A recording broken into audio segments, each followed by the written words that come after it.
ওই নবীর রওজায় গেলে চোখের পানি ধরে রাখা যায় না। যেই নবী গোটা দুনিয়া পাগল করে ওখানে আছেন, ওই নবীর দান শহীদ হয়ে গেল। নবী এত কষ্ট করলেন দিনের জন্য। উহুদের পাহাড়ের পাদদেশে নবীকে নিয়ে যখন বসাইলেন হযরত আলী সহ ভিন্ন সাহাবায়ে কেরাম, ওখান থেকে ১৫০০ বছর হয়ে গেছে নবী নাই, এখনো মিশকের ঘ্রাণ পাওয়া যায়। ওই উহুদের ময়দানে ৭০ জন সাহাবা, এদের কবর ওখানে পাহারা দেয়। বাংলাদেশি কিছু বান্দা ওখানে আছে। উহুদের শাহাদাত বরণকারীদের এরিয়াটা বাউন্ডারি করে দিছে সরকার, ভেতরে ঢোকা যায় না। বাংলাদেশি সহ আরো অনেক আলেমরা পাহারা দেয়, ওই দেশের আলেম আছে।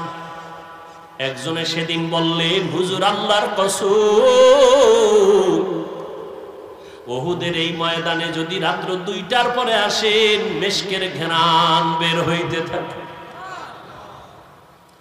ওখানেই তো নবীর জন্য দ্বীনের নিসবতে জীবন দিয়েছে রাসূলের কলিজার টুকরা আপন চাচা বীর আমির হামজা, যার কলিজা বের করে আবু সুফিয়ানের স্ত্রী হিন্দা চাবায়া চাবায়া খাইছিল।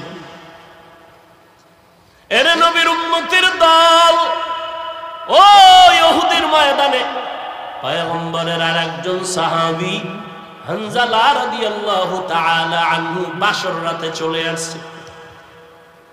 গোসল না করিয়া নবী নাই খবর শুইনা হাজির। ও আল্লাহর বান্দারা, তোমার নেতার বিরুদ্ধে, নেত্রীর বিরুদ্ধে কথা বললে তুমি আন্দোলনে নামো, বিরোধিতা করো। নবীর বিরুদ্ধে কথা হয়, বলো তোমার আন্দোলন তখন কোথায় থাকে? ইসলামের বিরুদ্ধে, কোরআনের বিরুদ্ধে কথা হবে, মুসলমান আন্দোলন করবে না, ঘরে বসে থাকবে, এটা কখনো হতে পারে না। নবী নাই খবর শুনিয়া সাহাবায়ে কেরাম ঘর থেকে দৌড়ায়, হানজালাও দৌড়ায়। ৭০ জন সাহাবা শহীদ হয়ে গেছেন। নবী বললেন, এদের তাড়াতাড়ি জানাজা পড়ে দাফন দাও, গোসলের দরকার নাই।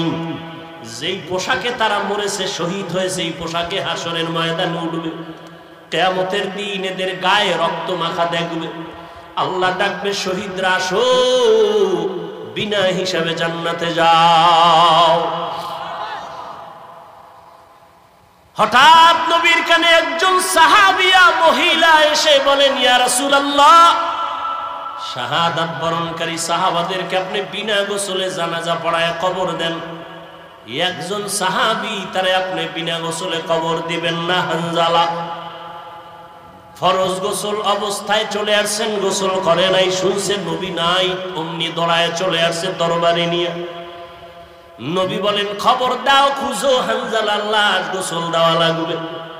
জিব্রাইল আমিন এসে নবীকে বলেন, ইয়া রাসূলুল্লাহ, যেই সাহাবী দ্বীনের নিসবতে আপনার মোহাব্বতে ফরজ গোসল বাদ দিয়া চলে আসছে বাসর ঘরে বিবির মায়া ছাড়িয়া, ওই সাহাবীর গোসল আল্লাহ জান্নাতের পানি দিয়া ফেরেশতার মাধ্যমে করায় দিয়েছে। এরে যুবক আল্লাহর গোলাম, ওই সাহাবাদের আদর্শ অন্তরে লালন করো।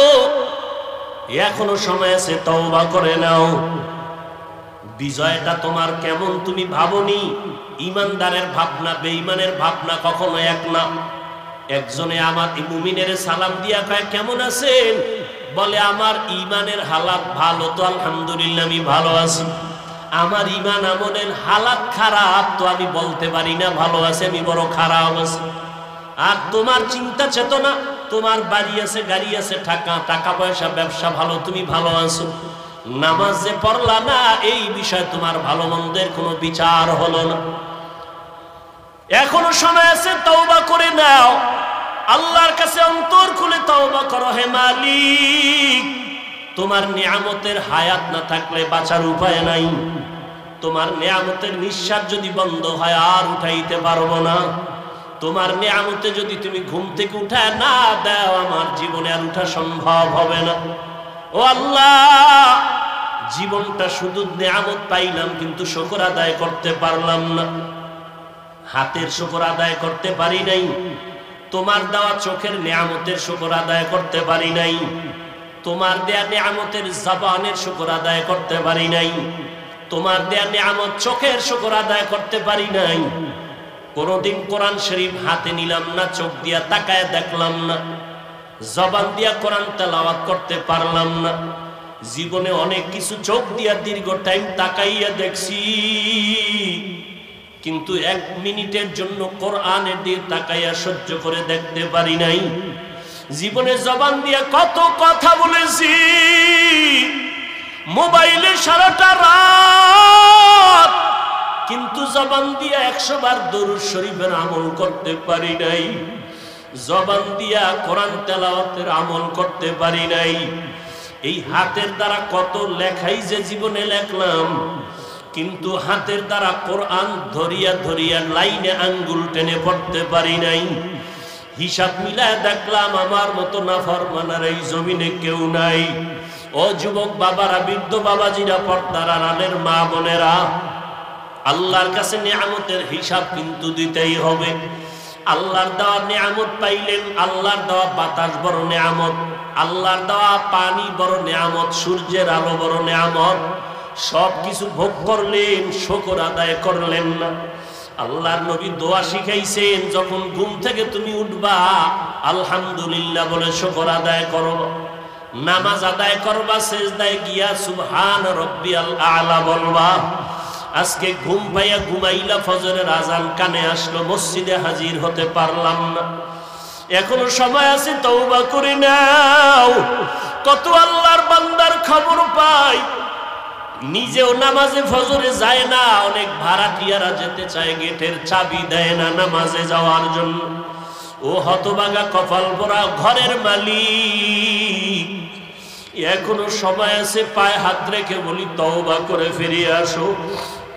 তোমার ঘরের ভাড়াটিয়া এমন হওয়া চাই যে 5 বেলার নামাজে জামাতে যাবে, এমন একজন কর্মচারী তুমি বাড়ির মধ্যে রেখে দাও, কাজের মানুষ, যে তোমার ভাড়াটিয়াদেরকে 5 ওয়াক্ত নামাজে ডাকবে, চলো নামাজের সময় হয়ে গেছে। তোমার ঘর আমার আল্লাহর রহমত দ্বারা ভরপুর হয়ে যাবে, ফেরেশতারা পাহারা দিবে।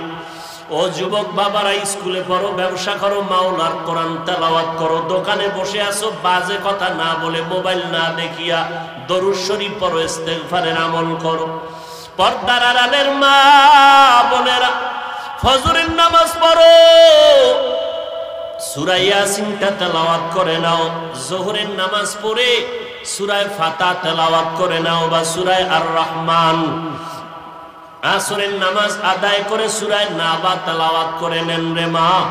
মাগরিবের নামাজ আদায় করে সূরা ওয়াকিয়া তেলাওয়াত করেন। এশার নামাজের পরে মা সূরা মুলক তেলাওয়াত করেন। 5 বেলার নামাজে 5টা সূরার আমল। নবীজির মোহাব্বত নিয়া ওযু সহকারে নির্জনে বসিয়া কমপক্ষে 100 থেকে 300 বার দরুদের আমল করেন। ইনশাআল্লাহ আমি চ্যালেঞ্জ করে বলবো, আল্লাহ পাক যদি কবুল করেন, দরুদের আমলের বরকতে মুসিবত দূর হবে। মদিনার রওজা বাইতুল্লাহ যেতে পারবেন, অন্তত ঘুমের ঘরে আমার নবীর সাথে মোলাকাত হয়ে যাবে। এখনো সময় আছে, তওবা করে আমার আল্লাহকে মনে মনে ডাকেন। আমার আল্লাহ তো আপনার অন্তরের দিকে তাকায় আছে রে গুনাহগারেরা, কখন তুই একবার আল্লাহ বলিয়া ডাক দিবি, কখন তুই গুনার কথা স্মরণ করে 2 ফোঁটা চোখের পানি ছেড়ে কাঁদবি। ও যুবকেরা, অন্তরটা যদি একটু নরম করতে পারো, তোমার আমার মতো কত যুবকের জীবন চলে গেল। পানির নিচে যুবকের লাশ, গাড়ির নিচে যুবকের লাশ, এই আন্দোলনে কত যুবকের লাশ চলে গেল। ও আল্লাহর বান্দার, আগুনে পুড়িয়া কত লাশ চলে গেল, পানি বন্যায় কত মানুষ চলে গেল। তুমি আমি রাতের বেলা ঘুমাইবো, রাতের বেলা ঘুমের পরে সকালে উঠার কোনো গ্যারান্টি নাই। ঘর থেকে বের হয়ে যে রাস্তায় যাও, ঘরে আসার কোনো গ্যারান্টি নাই। ও আল্লাহর বান্দারা, এখনো সময় আছে, 2 ফোঁটা চোখের পানি ছেড়ে গুনার কথা স্মরণ করে তওবা করো। মনে মনে আল্লাহকে বলো, আল্লাহ তোমার কোরআনটা বুকে লাগায় জবানে তাআমুল, আউয়ালিন আল আখিরিন বাহরে সাদকা রাহমাতাল লিল আলামিন সাইয়্যিদুল কাউনাইন খাতমুল মুরসালিন আখির আমদ বুদে ফখরুল আউয়ালিন। একজন স্কুলে পড়ে, কলেজে পড়ে, ইংরেজি পড়ে, ইতিহাস পড়ে, ভূগোল পড়ে। ও আল্লাহর বান্দা, তুমি ইংলিশ পড়ো কোরআন না পড়িয়া, তোমার পড়ার মাকসাদ কি, উদ্দেশ্য কি? লোকটা ইংরেজি পড়লেই তাকে জাহান্নামী বলা যাবে না, যে পড়ে বিদায় তাকে খারাপ বলা যাবে না। সে যদি বলে আমি স্কুল কলেজে লেখাপড়া করে একজন ডাক্তার হতে চাই, ডাক্তার হয়ে মানুষের সেবা করব, আর বিধর্মীদের মোকাবেলায় আমি চ্যালেঞ্জের সামনে দাঁড়ায় যাব, সারা দুনিয়ার বিধর্মীরা মুসলমানের চূড়ান্ত দুশমন, দুনিয়ার শুরু থেকে দুশমনী করেছে, এখনো করে, কিয়ামত পর্যন্ত করবে। ওরা যদি হঠাৎ এই রকম পানি বন্যা দিয়া আমার দেশটাকে ধ্বংস করার স্বপ্নে লিপ্ত হয়, হসপিটালের চিকিৎসা সেবা বন্ধ করে দেয়, মুসলমানের আর আমরা বন্ধু মনে করব না, ওদের চিকিৎসা দিব না, ডাক্তার দিয়া সার্ভিস দেওয়া হবে না। আমার স্কুল কলেজ পড়ুয়া ডাক্তার ছেলেটা দাঁড়ায় যদি বলে বেঈমানের মোকাবেলায়, আমরা চ্যালেঞ্জ দিয়ে বলবো, ও বেঈমানেরা, তোদের ঔষধ, তোদের ডাক্তারি চিকিৎসা আমাদের প্রয়োজন নাই, আমাদের মুসলমানের জন্য আমরা মুসলমান ডাক্তারেরাই যথেষ্ট। কি বলবেন এই ছেলেটা ডাক্তারি পড়লে জাহান্নামী? দিলকে বড় করতে হবে, অন্যকে দিলে বসানোর মতো জায়গা রাখতে হবে, হিংসার আগুন সব বন্ধ করে দিতে হবে ধৈর্যের পানি দিয়া। আপনি আমি কি মুসিবতে আছি, ওয়ামা আরসালনাকা ইল্লা রাহমাতাল লিল আলামিন। কেমন হৃদয়ওয়ালা নবী আমার! আল্লাহ বলেন, হে পয়গম্বর, জগৎ সমূহের জন্য আপনাকে রহমত করে পাঠাইলাম। কেউ কেউ তর্জমা করেন উভয় জগতের জন্য নবী রহমত, আমি তর্জমা করেছি জগৎ সমূহের জন্য নবী রহমত। উভয় জগৎ মানে দুনিয়ার জগৎ, পরকাল জগৎ। আসলে জগতেই দুইটা না, জগৎ আরো বেশি। রুহের একটা জগৎ আলাদা, মায়ের গর্ভের জগৎ আলাদা, দুনিয়া নামক জগৎ আলাদা। মরণের পরে আর একটা জগৎ হবে, এটা হলো আলমে বরজখ, কবর জগৎ। হাসরের ময়দানের একটা জগৎ, ওখান থেকে আলাদা হয়ে আর এক জগতে ঢুকবে, জান্নাতের এক জগৎ, জাহান্নামের আর এক জগৎ। আল্লাহ বলেন, হে নবী, সব জগতের জন্য আমি আপনাকে বানাইলাম রহমতের নবী। আপনি হলেন জগৎ সমূহের জন্য রহমত, আর আমি আল্লাহ হলাম জগৎ সমূহের জন্য রব। আমি হলাম রব্বুল আলামিন, আপনাকে বানাইলাম রহমাতুল লিল আলামিন। রুহের জগতের জন্য নবী রহমত। কেমনে? আলোচনা উলামাদের মুখে শুনছেন, আমিও করেছি, আজকে নয়। রুহের জগতের জন্য নবী কিভাবে রহমত,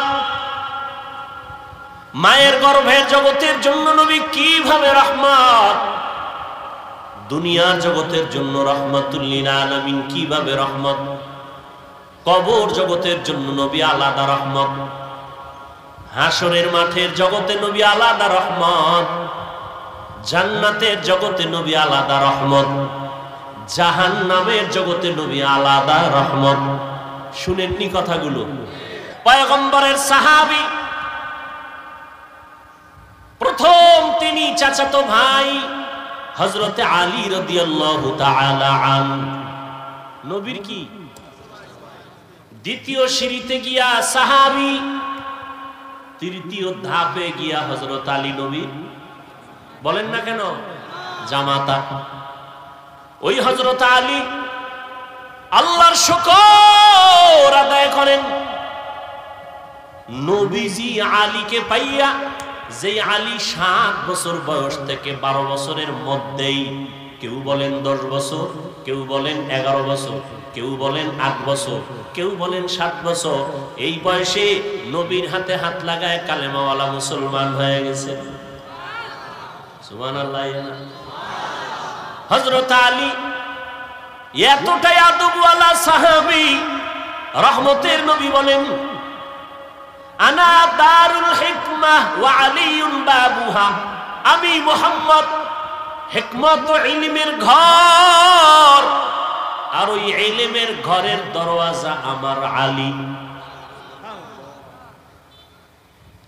সুবহানাল্লাহ বলতে সন্দেহ? ইলমেরা ইজাজ করদান বেহিসাব, খালকেরা দাদান জওয়াবে বাসওয়াব। হযরত আলী আল্লাহর শুকর আদায় করেন। যেই নবী আলীকে বলেন, আমি আমার আলী ইলমের ঘরের দরজা। কতটা দাম হযরত আলী! ভাইরা আমার, হযরত আলী রাদিয়াল্লাহু তাআলা হিজরতের রাতে নবী বিছানায় শোয়া, তারপরে নবী বিদায় হয়ে গেলেন মক্কার জমিন। কেমন মোহাব্বতের নবীর সাহাবী, যে আলীর জবানে এত প্রশংসা। আল্লাহর কাছে শুকর আদায় করে বলেন, আল্লাহ সম্মানের চেয়ারে বসার জন্য 2 পুঁজির একটা লাগে না হয় সম্মানের চেয়ার পায় না। চেয়ার পায় কিন্তু কোনটা পায় না? একজনে জোর করে চেয়ার দখল করছে, এটা কি সম্মানের নেই? কি অনেকে জুলুম করেও চেয়ারে বয়, কথা ঠিক না? আর একটা হলো সম্মানের। একজনে জোর করে বসে ধাক্কা দিয়ে, আমি বসবো, আমার চেয়ার। আর একজনকে আমি বসবো না, বসাবো, এর মাথায় করে এনে বসাই দিছে, কথা ঠিক নেই? কেউ স্বপ্নে দেখছিলেন নি?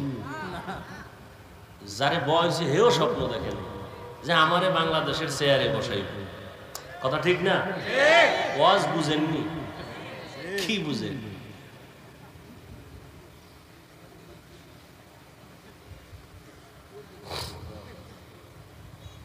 হ্যাঁ, হযরত আলী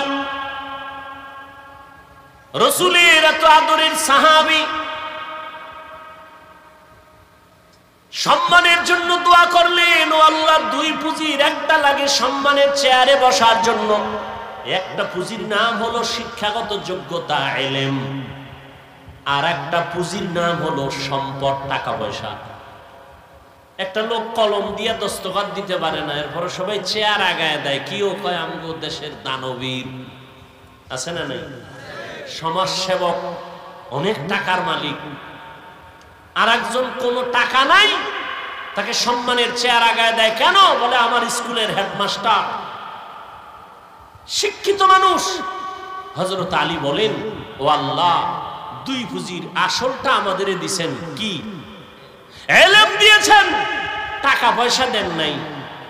মিয়া, নবীজি দোয়া করলে কবুল হইতো না? সেই নবী খন্দকের যুদ্ধে গিয়া পেটে পাথর বাঁধলেন। মদিনাতুল মুনাওয়ারার পার্শ্বে খন্দক, সাহাবায়ে কেরাম নিয়া গর্ত খনন করলেন। নবীও ওই কাজে হাত দিলেন। সাহাবায়ে কেরাম কেউ কষ্ট সহ্য করতে না পেরে ছুটি চাইলেন। মিথ্যা অভিযোগ দিয়ে বললেন, বাড়িতে অসুস্থ রোগী আছে, বাড়ি যাব, বাড়ি পাহারা দেওয়ার কেউ নাই, যাব। জিবরাইল আইসা বলে, নবীদের অন্তরে নিয়ত খারাপ, কষ্ট, এই জন্য মিথ্যা কথা বলে যেতে চায়, এদের অন্তরে নেফাকি।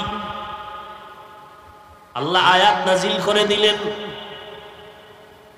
সাহাবায়ে কেরামদের কেউ পেটে পাথর বেঁধে নবীর সামনে আসছেন, ইয়া রাসূলুল্লাহ, না খেয়ে কষ্ট করে পেটে পাথর বাঁধছি, একটা ক্ষুধা সহ্য করতে পারি না। মনে মনে ভাবছে নবী মনে হয় আরামে আছে। সবার কথা শুনে নবী কয়, সাহাবায়ে কেরাম, আপনারা পেটে পাথর বাঁধছেন একটা, আমি মুহাম্মদ রহমতের নবী, আমার জামাটা উঠাইয়া আমি দেখাই, দেখেন রহমতের নবী আমার জামাটা উঠাইয়া দেখাইলেন। সাহাবায়ে কেরাম দেখে আমাদের পেটে পাথর একটা, রহমতের নবীর পেটে পাথর দুইটা। ক্ষুধা কষ্ট, নবী যদি দোয়া করতেন উহুদ পাহাড় স্বর্ণ হয়ে যাও, কয় না, কষ্টের মধ্যে শান্তি। ভোগ বিলাসের মধ্যে কি নাই? দেখছেন নি শান্তি, এখন টের পাননি কি পরিমাণ শান্তি। আল্লাহ, আহ, জুলুমের শাস্তি দুনিয়ায়, কষ্টের জিন্দেগি। নবী আমার 1 বছর না 2 বছর না 3 বছরের মতো সময় আমার নবীরে মক্কার বেঈমানেরা গৃহবন্দী করে রাখছে শিয়াবে আবু তালিবের ভেতর। পানি দেয় না, খানা দেয় না। রহমতের নবী আমার গাছের পাতা ছিঁড়ে ছিঁড়ে চাবাইয়া তারপরে পেটের ক্ষুধা নিবারণ করো। না খাইয়া মরিও রে যুবক, প্রয়োজনে না খাইয়া মরিও, কিন্তু হারাম খানা ভেতরে ঢুকাইও না রে বাবা। শান্তি নাই, শরীরে রোগ বেড়ে যাবে, অশান্তি শুরু হয়ে যাবে। হযরত আলী রাদিয়াল্লাহু তাআলা আনহু বলেন, মান আল্লামানি হরফান ইনশাআ বাআ ওয়া ইনশাআ আতাকা। আমাকে একটা অক্ষর যিনি শিক্ষা দিয়েছেন, তিনি আমার কাছে এমন দামি যে আমাকে চাইলে বিক্রিও করে দিতে পারেন, গোলাম বানাইয়াও রাখতে পারেন। এই ছাত্ররা, হযরত আলী বলেন, একটা অক্ষর আমাকে যে শিক্ষা দিল তার দাম কত? আমাকে বিক্রিও করে দিতে পারে, আমাকে গোলাম বানাইয়াও রাখতে পারে। এ হলো শিক্ষকের মর্যাদা।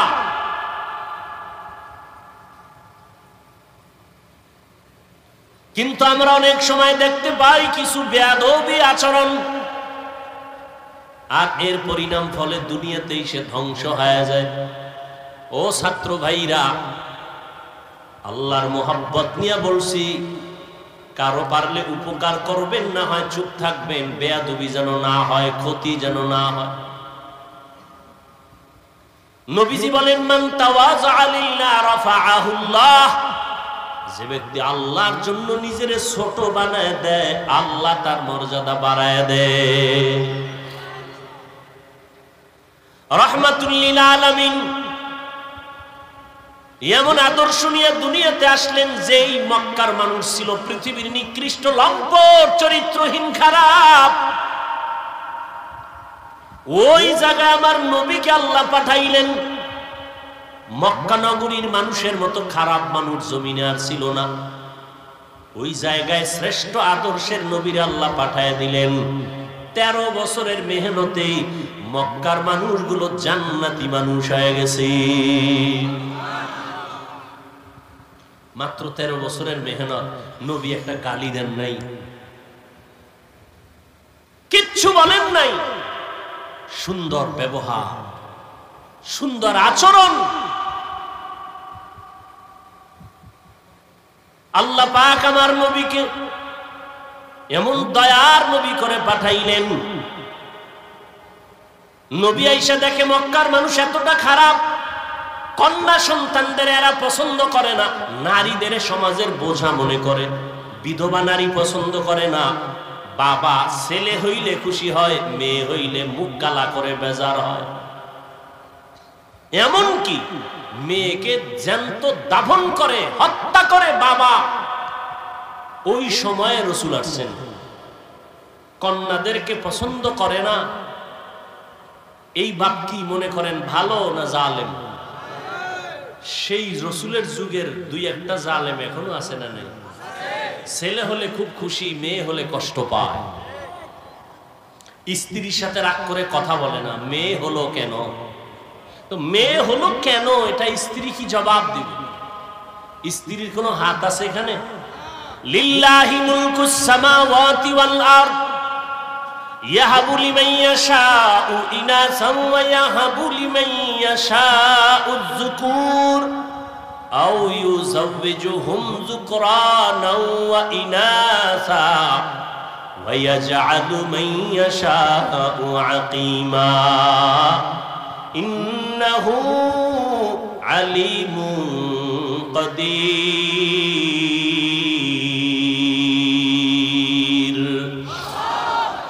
আসমান জমিনের মালিকানা কার? আল্লাহ বলেন আমার ক্ষমতা সব, আমি চাইলে কাউকে ছেলে দেই, কাউকে মেয়ে দেই, কাউকে দোনোটা দেই, কাউকে কোনোটাই দেই না। ক্ষমতা কার?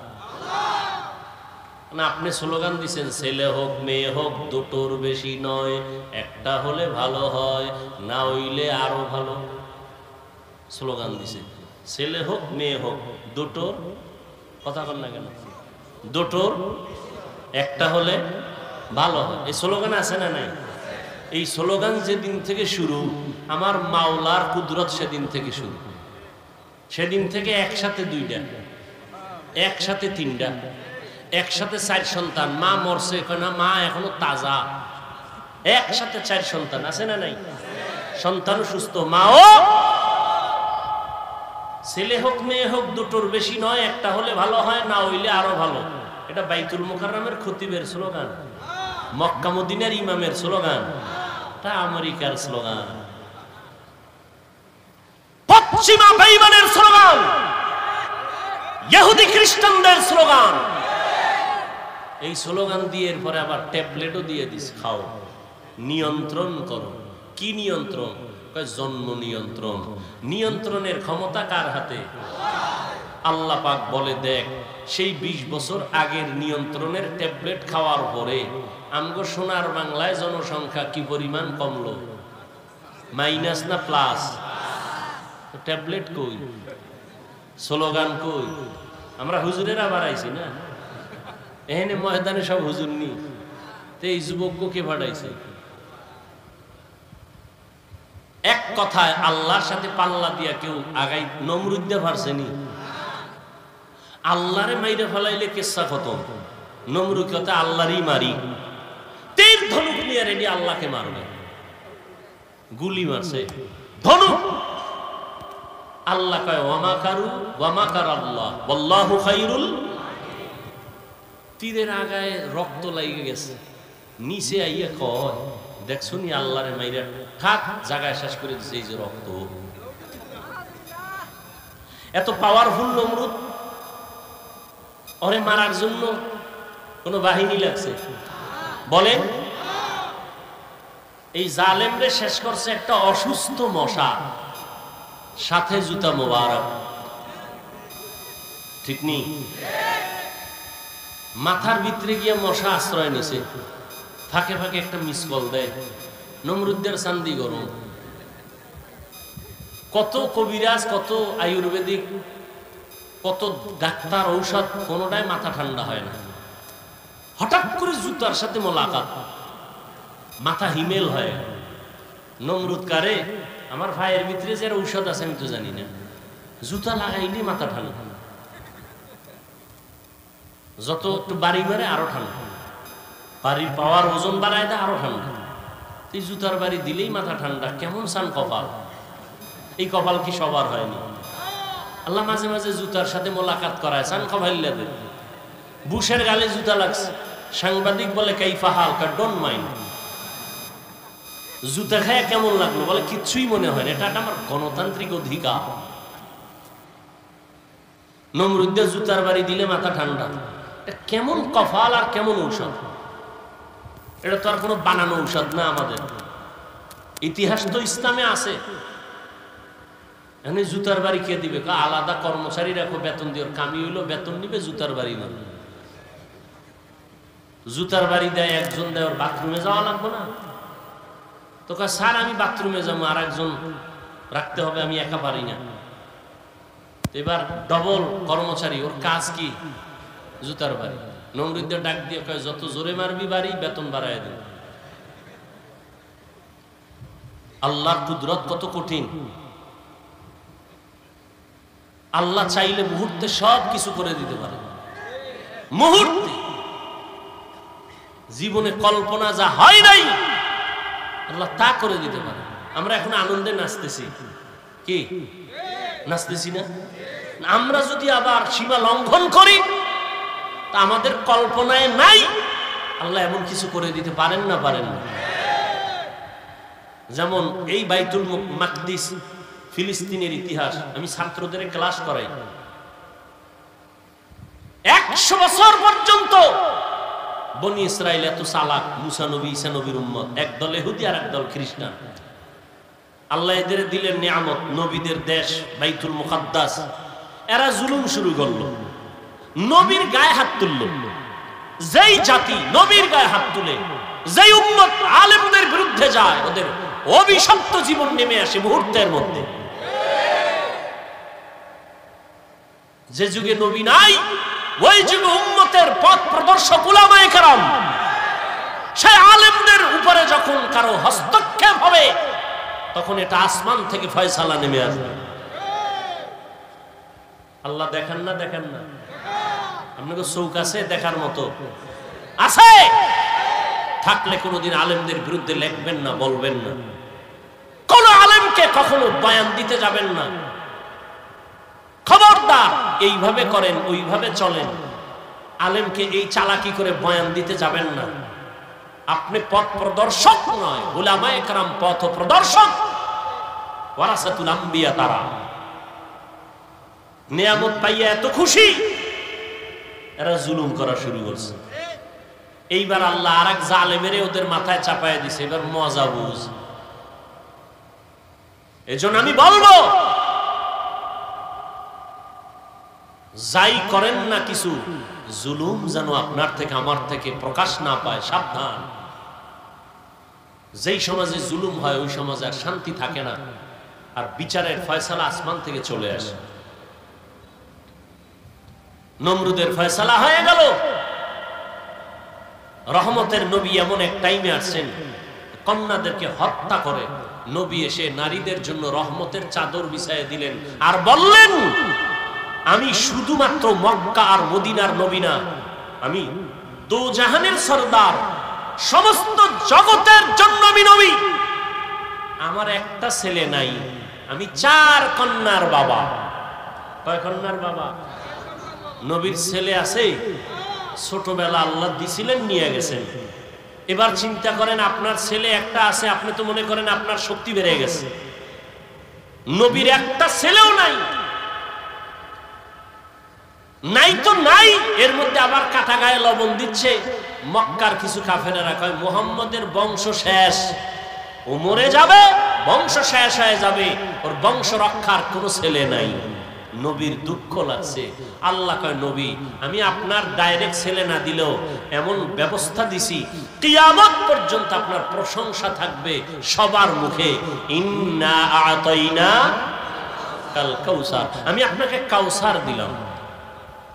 কাউসারের এক অর্থ হলো রুহানি সন্তান। যদিও নবীর ঔরাদ জাত সন্তান নাই, কিন্তু গোটা দুনিয়াতে 1500 বছর পরেও রুহানি সন্তানের অভাব নাই দুনিয়াতে। আজও রাসূলের বিরুদ্ধে কথা বলে কেউ নিস্তার পায় না। রুহানি সন্তানেরা মাথা উঁচু করে আন্দোলনে নেমে পড়ে।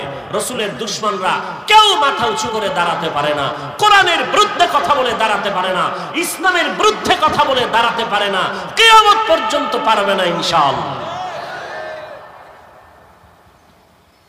এমন রহমতের নবী বলেন, আমি 4 কন্যার বাবা। আর কন্যার বাবাদেরকে বলে দিলেন, এই কন্যার বাবারা, একটা কন্যা পেয়েছো তো একটা জান্নাতের মালিক হয়ে গেছো। সুবহানাল্লাহ। না 2টা কন্যা পেয়েছো, 2টা জান্নাতের মালিক হয়ে গেছো। তার মানে যারা কন্যা পাইছো তোমার ঘর রহমতে ভরপুর হয়ে গেছে। তাসলিমা কয়, নারীদের উপরে আল্লাহ জুলুম করছে, আল্লাহ বড় জালেম।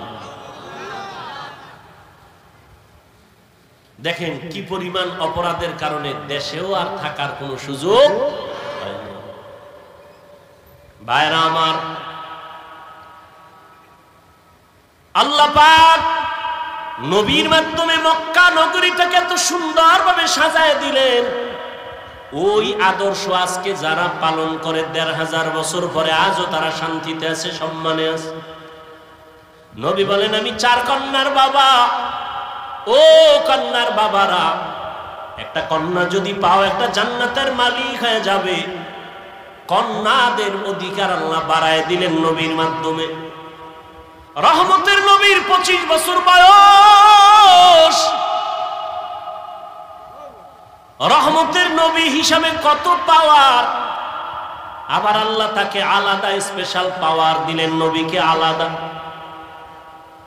25 বছরের কালে নবীর কত পাওয়ার যৌবনের। এই যুবকেরা, নাস্তিকদের জানায় দাও 25 বছরের যুবক আমার নবী, তার শক্তি কত, যৌবনের পাওয়ার কত। যুবকেরা টের পাওনি? কি টের পাবো? মোবাইলে সব শেষ, সবগুলো হারবালের রোগী হয়ে গেছে সবগুলো। 25 বছরের যুবক, ফুটন্ত গোলাপের মতো চেহারা, আর চেহারা সব কার্টুন হয়ে গেছে, কার্টুন। সারাদিন কার্টুন দেখতে দেখতে আর মোবাইলে সারা রাত সজাগ থেকে উল্টা পাল্টা রাস্তায় ঘুরতে ঘুরতে শরীর শেষ, যৌবন শেষ, জীবন শেষ, চেহারার মধ্যে কোনো নূর নাই। কে বলবে এই কথা? কে বলবে এই কথা? আর ওদিকে ওপেন চ্যালেঞ্জ দিয়ে রাখছে বাসের সাইনবোর্ডে লাগায়। উনি এমন বেহায়া, নির্লজ্জ, মানুষের লজ্জা শরম থাকবে না। রাসূল বলেন লা ঈমানা লিমান লা হায়া আলা, যাদের লজ্জা নেই ওদের ঈমান নাই। যুবকরা এগুলো করতেছে, ওদিকে হারবালওয়ালারা সাইনবোর্ড পোস্টার, মেয়েরা ঘুরে ঘুরে ঘুরে ঘুরে হ্যান্ডবিল বিলি করতেছে, লিফলেট বিলি করতেছে, ওপেন চ্যালেঞ্জ, এই সমস্ত বাজে কথা বলে। লজ্জা শরম কই গেল? মোবাইল তো আমরাও চালাই, আর এটা এমন একটা যন্ত্র, এটা ছাড়া চলার উপায় নাই। কিন্তু ভালো দিকটাকে আমরা গ্রহণ করি, খারাপ থেকে দূরে থাকি। এমনিই তো একটা টাচ মোবাইলের দিকে তাকায় থাকলে চেহারার কি ক্ষতি হয়, শরীরের কি ক্ষতি হয়।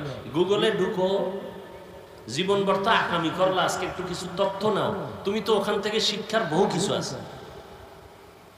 তুমি যদি চাও মোবাইল থেকে অনেক কিছু শিখতে পারো। বড় বড় বিধর্মীরা মুসলমান হয় কেন? ওরা গবেষণা করতে করতে দেখে আল্লাহর খোঁজ পেয়ে যায়, যেন একজন সৃষ্টিকর্তা আছেই। না হয় এই যে কান্না করি, চোখ থেকে কি পরিমাণ পানি বের হয়, এই পানি কোথায়? হ্যাঁ, এগুলো চিন্তা করার বিষয়। দাড়ি ছিল না, হঠাৎ দাড়ি উঠতেছে, বাড়তেছে, চামড়া কাটো তো ভিতরে এগুলি কি পেঁচানো আছে কিনা ওটা লাইন মতো বাড়তেছে, কেটে দেখবা কিচ্ছু নাই, অথচ বাড়তেছে। মহিলারটা তো বাড়ে না। তুমি গাভীর থেকে দুধ নাও 20 কেজি, কালকে সকালবেলা গাভীর ওলানটা কেটে দাও, দেখো তো কয় কেজি বের হয়। আর কেজির মেয়া গুল্লি মারেন, 1 ফোঁটা আসবে নি। চিন্তা করেন তো। অথচ 20 কেজি দুধ 5 মিনিটে আপনার পাত্র ভরে যায়। আপনি ওলানটা কেটে দেন, 1 ফোঁটা দুধ আসবে না। খায় ঘাস, বের হয় সাদা পিওর দুধ। রাসূল বলেন দুধ পান করো, গাভীর বরকত। কিতাবে দেখছি দুধ পানের মধ্যে 10টা রোগের ঔষধ আছে। এতটা দামি গাভীর দুধ, অথচ ওলান কেটে ফেলবেন, দুধ নাই। আল্লাহর কুদরত। এজন্য আল্লাহ কোরআনে বলেন ওয়াফি আনফুসিকুম আফালা তুবসিরুন, তুমি নিজের মধ্যে তাকাইয়া কি তুমি দেখো না আমি আল্লাহর কুদরত কেমন? মাইকে কথা বলতেছি, বিদ্যুতের চার্জ, ব্যাটারির চার্জ চলে যায়। আর জিব্বা নামের মেশিন দিয়া যে কত কোটি কথা সাপ্লাই দিলাম এই বয়সে, একদিনও তেল লাগলো না, পেট্রোল অকটেন কিছুই লাগলো না।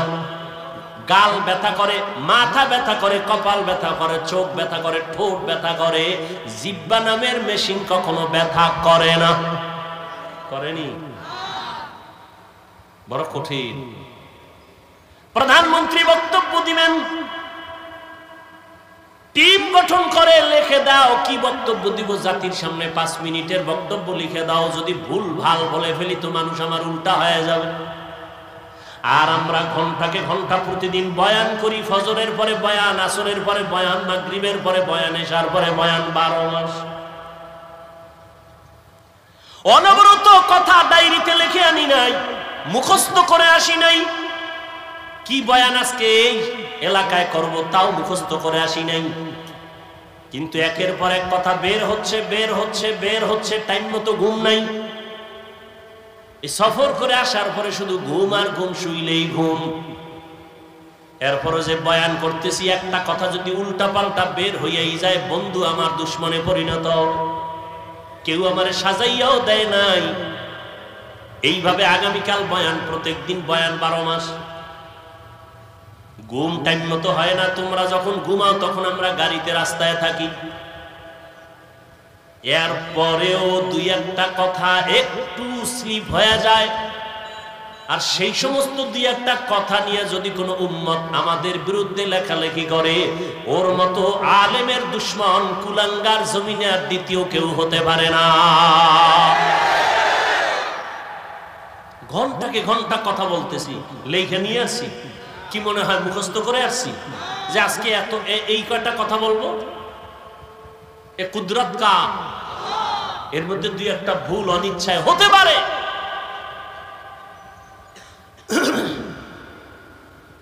তুমি এইসব বলো না। তুমি এত বড় বুদ্ধিজীবী, লাকুম দিনুকুম ওয়ালিয়া দিন, বুখারীর হাদিস কইয়া লাইছো। হ্যাঁ, ঈদের নামাজের জানাজা বানাইয়া লাইছো,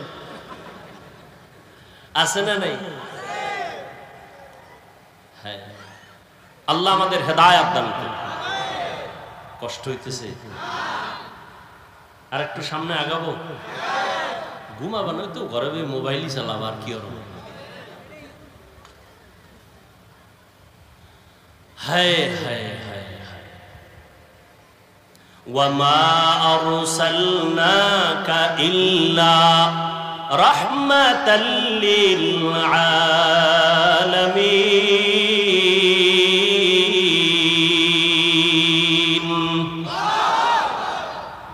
এই যে এত বয়ান শুনো যুবক বাবারা, অন্তরে মায়া আছে না? মোহাব্বত লাগে না? এই বয়ান তো কোরআন থেকে বলতেছি, রসুলের থেকে বলতেছি। সেই কোরআন কেন পড়ো না? কোরআনটা কেন বুকে লাগাও না? আরবের দেশে যাও, দোয়া করি আল্লাহ সবাইকে একবারও যদি হয় বাইতুল্লাহ রসুলের রওজায় যাওয়ার তৌফিক দান করেন। আমিনও কয় না, পুরাটা কও আল্লাহুম্মা আমিন। মনে চাইনি? মদিনা যাইতে পারলাম না, মদিনা দেখতে পারলাম না, মদিনা যাইতে পারলাম না। আমি অসহায় তাই এত দূরে রই, শুধু সালাম জানাই, মদিনা যাইতে পারলাম না, মদিনা দেখতে পারলাম না।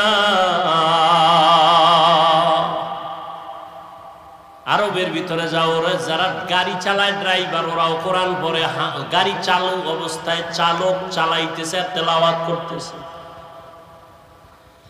মিশরের জমিনে গিয়ে দেখো, ইউসুফ নবীর দেশ, মাঠে ময়দানে চাষাবাদের কাজ করে, জবানে সুন্দর তেলাওয়াত চলতেছে। আমার মাওলার কোরআন এত সুন্দর, এটা শুনতে যেমন মজা, দেখতেও তেমন মজা, পড়তেও তেমন মজা। কেন বাবা কোরআনটা বুকে লাগাও না? তুমি ইঞ্জিনিয়ার হও, ডাক্তার হও, কোনো বাধা নাই, হও, দোয়া করি, তবে আল্লাহর কোরআনটা সিনায় লাগাইও। আজকে কি তুমি দেখো নাই ভার্সিটির ভিসি নামাজের ইমামতি করে, তেলাওয়াত না শিখলে পারতনি? কথা কও। তুমি ডাক্তার হও, কিন্তু এমন সাহস তুমি রাখো, তুমি মুসলমান, তুমি ডাক্তারির চেয়ারে বসিয়াও যেন ইমামতির যোগ্যতা তোমার থাকে। যেখানে যাবে তুমি নামাজ পড়াবে, মধুর তেলাওয়াত শোনাবে, তখন সবার দিল থেকে দোয়া আসবে যে ডাক্তার হইয়াও তেলাওয়াত এত সুন্দর, ইঞ্জিনিয়ার হলেও তার তেলাওয়াত এত সুন্দর। এ যদি ইমামতি করার যোগ্যতা রাখে, জাতি শিখবে আর জানবে যে মুসলমানকে পিছে ফেলার কোনো রাস্তা নাই। তুমি ডাক্তার হও, ইঞ্জিনিয়ার হও, আল্লাহর কোরআন পড়ো, জুমার খুতবা দেওয়ার মতো যোগ্যতা তোমার ভেতরে অর্জন করো, নামাজের ইমামতি করার মতো যোগ্যতা অর্জন করো। ইমামতির যোগ্যতার সব থেকে বড় যোগ্যতা হলো বিশুদ্ধ কোরআনের তিলাওয়াত। আরবের ড্রাইভারেরা তেলাওয়াত করে, সাধারণ মানুষ কোরআন পড়ে। কোরআন শিখতে 20 দিন লাগে। কয়দিন? 20 দিন মানে 20 ঘন্টা। 20 দিনের 20 ঘন্টা লাগে। মাত্র দৈনিক 1 ঘন্টা টাইম দাও, 20 দিনে কোরআন শিখে ফেলবা ইনশাআল্লাহ। বহু সময় নষ্ট করছো এদিক সেদিক, কোরআন শিখতে 1 ঘন্টা টাইম দাও, ফজরের পরে না হয় এশার পরে, সুযোগ মতো দাও না, দেখবা আল্লাহর প্রতি মায়া, ইবাদতে মায়া বেড়ে যাবে। রাহমাতুল লিল আলামিন নারীদের ইজ্জত রক্ষা করার দিকে বাবাদের বললেন নারীদের আর হত্যা করা যাবে না, কন্যা হত্যা করা যাবে না।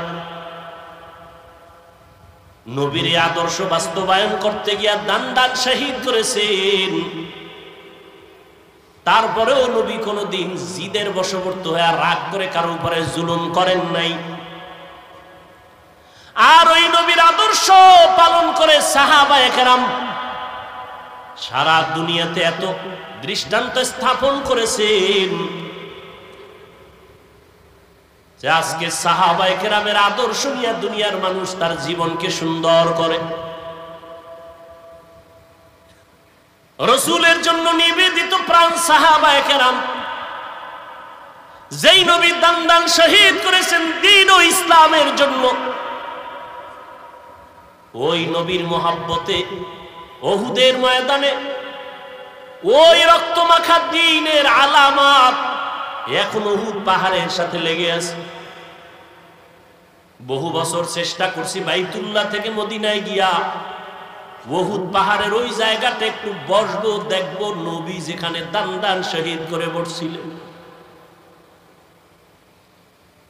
সুযোগ পাই না, ওই দেশের সরকার আটকায় দিয়েছে।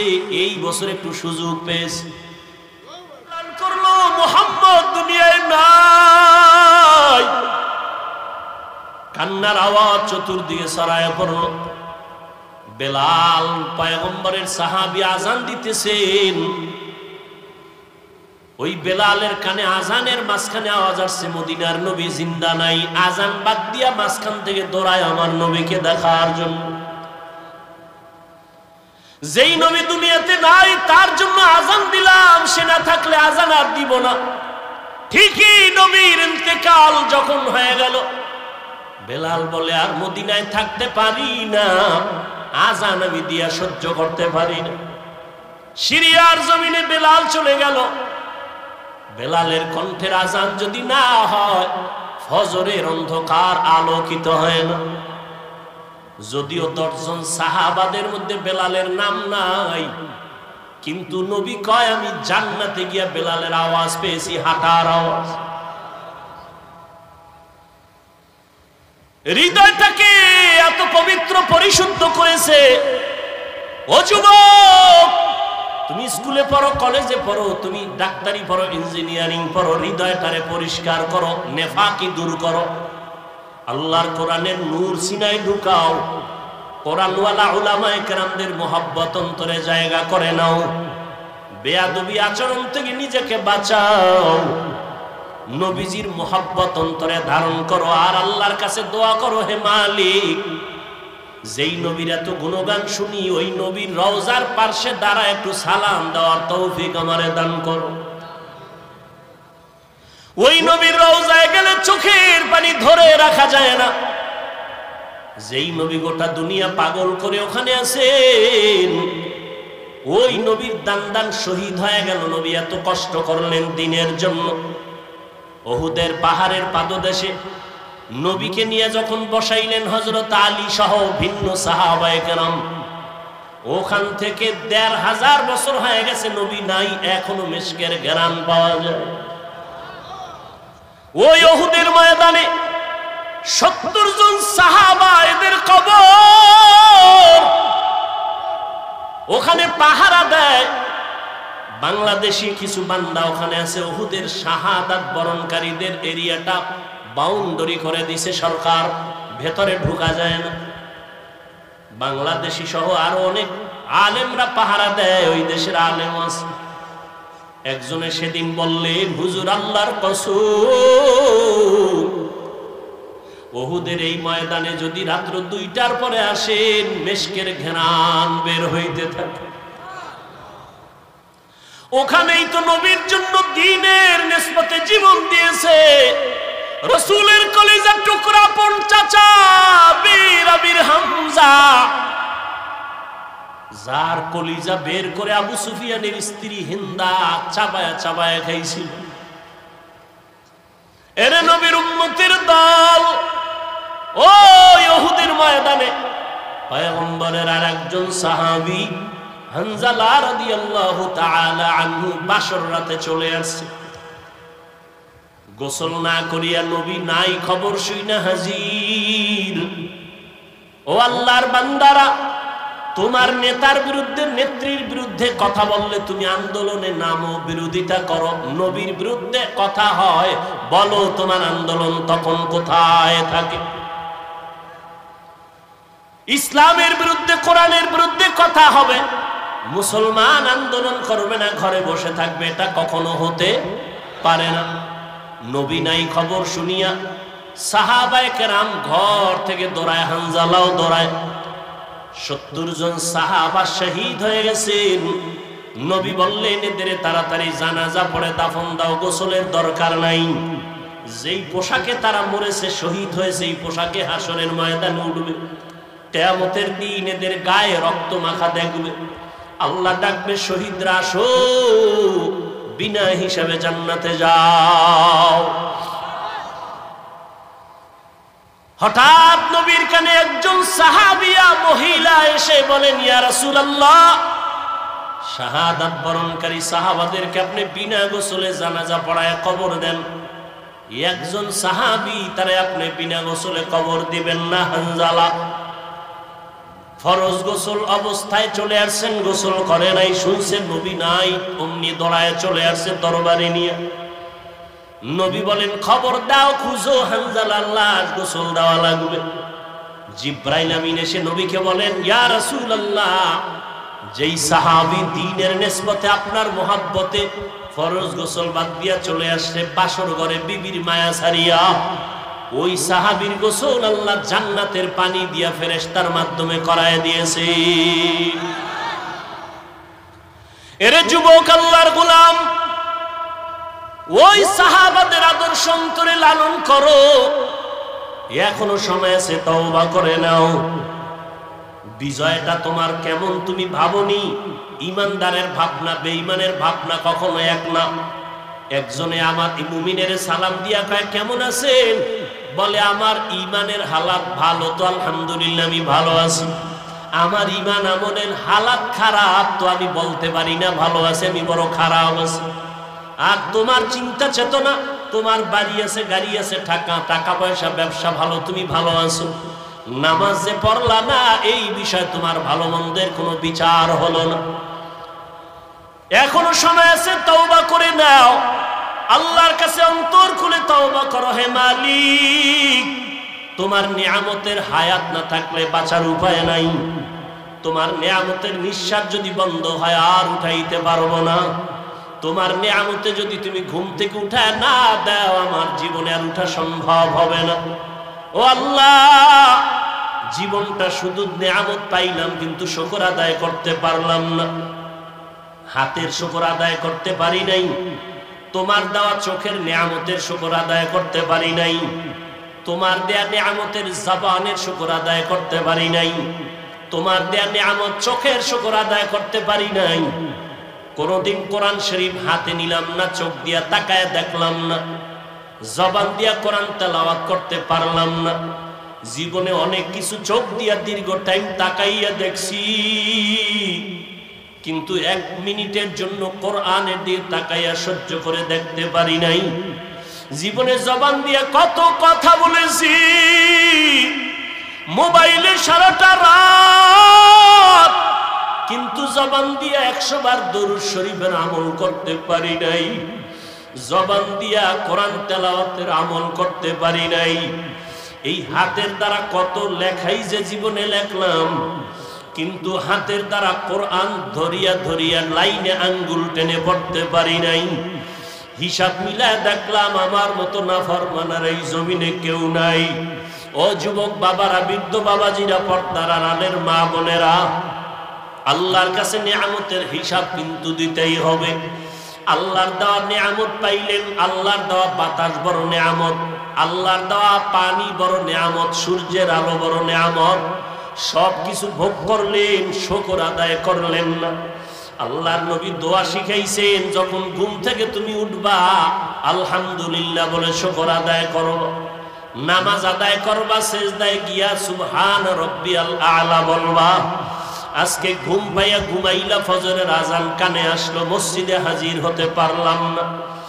এখনো সময় আছে, তওবা করে নাও। কত আল্লাহর বান্দার খবর পাই, নিজেও নামাজে ফজরে যায় না, অনেক ভাড়াটিয়ারা যেতে চায়, গেটের চাবি দেয় না নামাজে যাওয়ার জন্য। ও হতভাগা কপাল পোড়া ঘরের মালিক, এখনো সময় আছে, পায়ে হাত রেখে বলি তওবা করে ফিরে আসো। তোমার ঘরের ভাড়াটিয়া এমন হওয়া চাই যে 5 বেলার নামাজে জামাতে যাবে। এমন একজন কর্মচারী তুমি বাড়ির মধ্যে রেখে দাও, কাজের মানুষ, যে তোমার ভাড়াটিয়াদেরকে 5 ওয়াক্ত নামাজে ডাকবে, চলো নামাজের সময় হয়ে গেছে। তোমার ঘর আমার আল্লাহর রহমত দ্বারা ভরপুর হয়ে যাবে, ফেরেশতারা পাহারা দিবে। ও যুবক বাবারা, স্কুলে পড়ো, ব্যবসা করো, মাওলার কোরআন তেলাওয়াত করো, দোকানে বসে আছো, বাজে কথা না বলে, মোবাইল না দেখিয়া দরুদ শরীফ পড়ো, ইস্তেগফারের আমল করো। পর্দার আড়ালের মা বোনেরা, ফজরের নামাজ পড়ো, সূরা ইয়াসিনটা তেলাওয়াত করে নাও।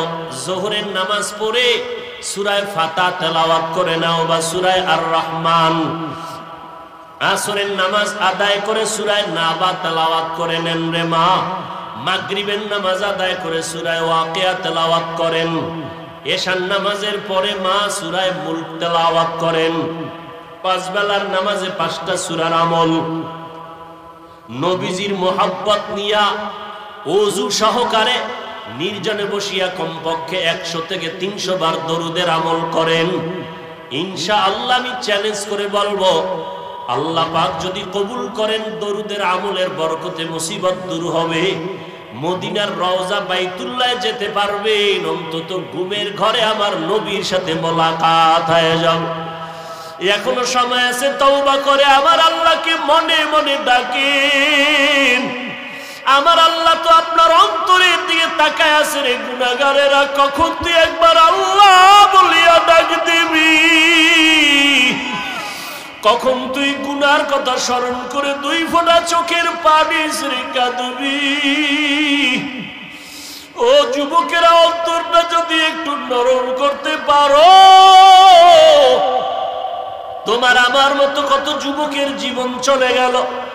পানির নিচে যুবকের লাশ, গাড়ির নিচে যুবকের লাশ, এই আন্দোলনে কত যুবকের লাশ চলে গেল। ও আল্লাহর বান্দার, আগুনে পুড়িয়া কত লাশ চলে গেল, পানি বন্যায় কত মানুষ চলে গেল। তুমি আমি রাতের বেলা ঘুমাইবো, রাতের বেলা ঘুমের পরে সকালে উঠার কোনো গ্যারান্টি নাই। ঘর থেকে বের হয়ে যে রাস্তায় যাও, ঘরে আসার কোনো গ্যারান্টি নাই। ও আল্লাহর বান্দারা, এখনো সময় আছে, 2 ফোঁটা চোখের পানি ছেড়ে গুনার কথা স্মরণ করে তওবা করো। মনে মনে আল্লাহকে বলো, আল্লাহ তোমার কোরআনটা বুকে লাগায়া জবানে তেলাওয়াতের তৌফিক দাও।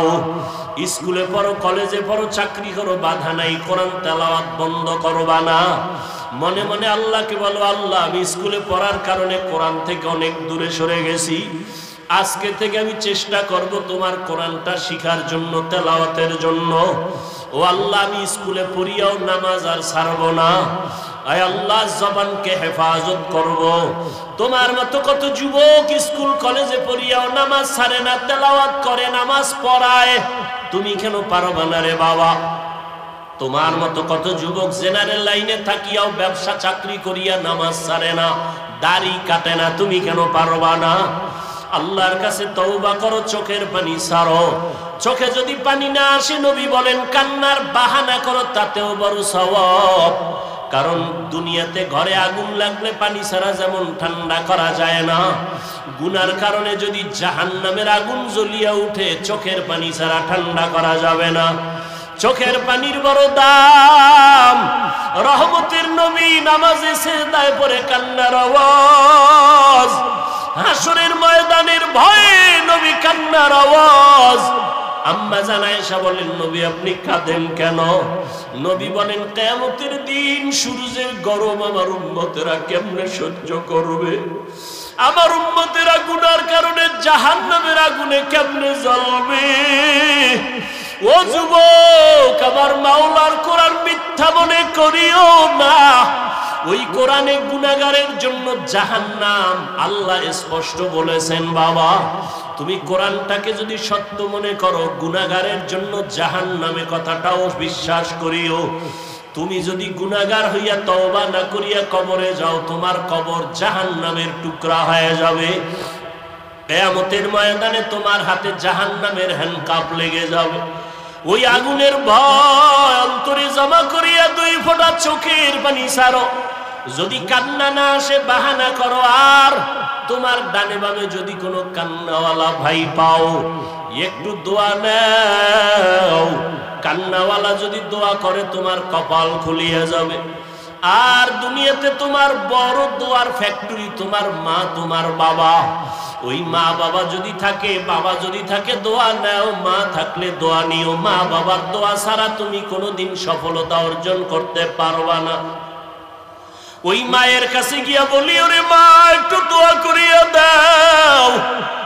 রসুলের রওজার কিনারায় দোয়ায় দাঁড়াইলাম একটা যুবক, আমার দেশে বাড়ি, গলা জড়ায় কাঁদে আর কয়, হুজুর আমার মা নাই, আমি বড় অসহায়। আমার মা আমার জন্য কত দোয়া করেছেন, আজকে আমি সব পাই, কিন্তু আমার মায়ের কণ্ঠ কানের মধ্যে পাই না। ও আল্লাহর বান্দারা, ওই মা পাইয়া বেয়াদবি করিও না।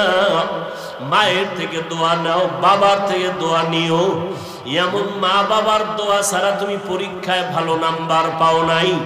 মা বাবার দোয়া ছাড়া তুমি সম্মানের জায়গায় আসতে পারো নাই।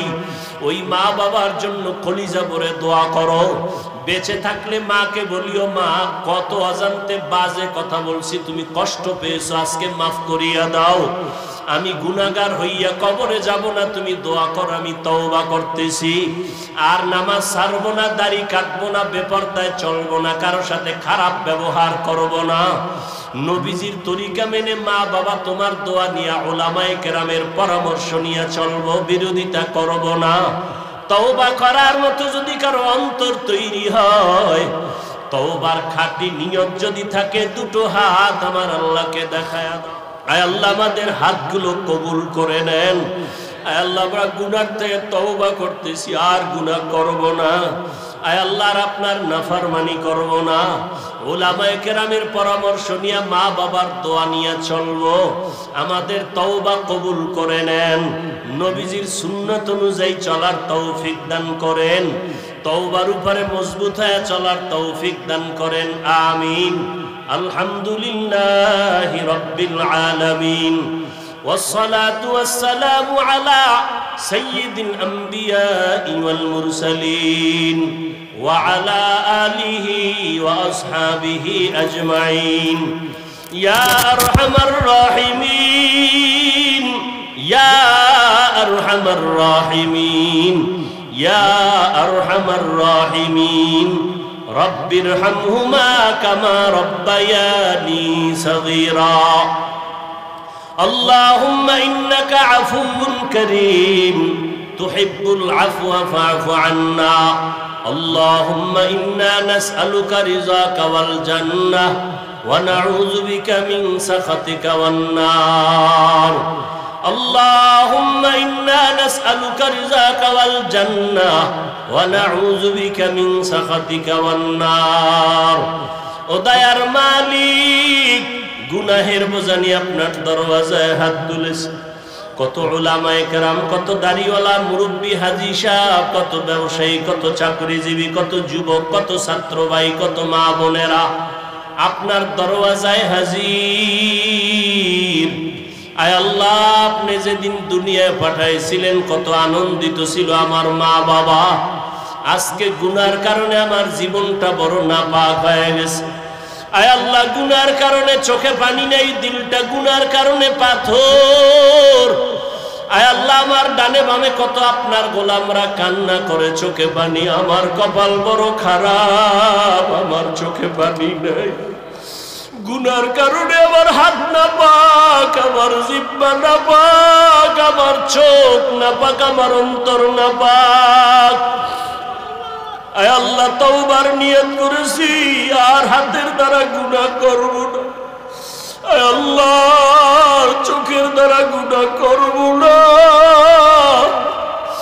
জবানের দ্বারা আর গুনাহ করব না রে আল্লাহ অন্তর থেকে তওবা করতেছি আয় আল্লাহ অন্তরের কল্পনার গুনাহের থেকে বাঁচতে চাই হাতের গুনাহ থেকে বাঁচতে চাই চোখের গুনাহের থেকে বাঁচতে চাই মরণের তো আর সময় মনে হয় বাকি নাই চোখের সামনে আমার মতো কত যুবকের লাশ আয় আল্লাহ এমন একটা দিন নাই যে লাশের খবর পাই না মনে করছিলাম বুড়া হওয়ার আগে বুঝি মরব না অথচ আমার মতো বহু যুবক চলে গেল আয় আল্লাহ গুনাহগার হইয়া কবরে যাইতে চাই না কোরআনে গুনাহগারের যে শাস্তির বয়ান আপনি করেছেন রহমতের নবী যে জাহান্নামের বয়ান করেছেন ওই কবরে দুই পার্শ্বের মাটির চাপ কবরে জাহান্নামের আগুনের গরম হাসরের ময়দানে জাহান্নামের গরম সূর্যের গরম সহ্য করতে পারবো না আয় আল্লাহ আপনি আমাদেরকে খাঁটি তওবা করার তৌফিক দান করেন আয় আল্লাহ গুনাহ মুক্ত হইয়া চলার তৌফিক দান করেন আয় আল্লাহ মাহফিল আপনি কবুল করে নেন আয়োজনকারী সহযোগিতাকারী দান সদকাকারীদের কবুল করে নেন এলাকায় শান্তি দান করেন আল্লাহ ব্যবসা করে চাকরি করে বরকত বাড়ায়া দেন আয় আল্লাহ আমার কলিজার প্রত্যেকটা যুবকের দিনের খাদেম বানায়া দেন আয় আল্লাহ পর্দার আড়ালের মা বোনদের আবেদা পর্দানিশী বানায়া দেন আয় আল্লাহ মুরব্বীদের হায়াতে বরকত বাড়ায়া দেন সারা দুনিয়াবাসীকে মাফ করে দেন আয় আল্লাহ মুসলমানের ইসলামের হেফাজতের ব্যবস্থা করে দেন বাংলাদেশ শান্তির দেশ বানায়া দেন আয় আল্লাহ বন্যায় যারা দুনিয়া থেকে বিদায় হলো বিভিন্ন ভাবে অ্যাক্সিডেন্টে যারা চলে গেল তাদের জান্নাত দান করেন যারা অসুস্থ আছে কুদরতের দ্বারা সুস্থ করে দেন আল্লাহ আয় আল্লাহ যারা অসহায় মুসিবতে আছে কুদরতের দ্বারা শান্তির জিন্দেগি দান করেন আয় আল্লাহ আমাদের পরস্পরে হিংসা দূর করে মোহাব্বত বাড়ায়া দেন।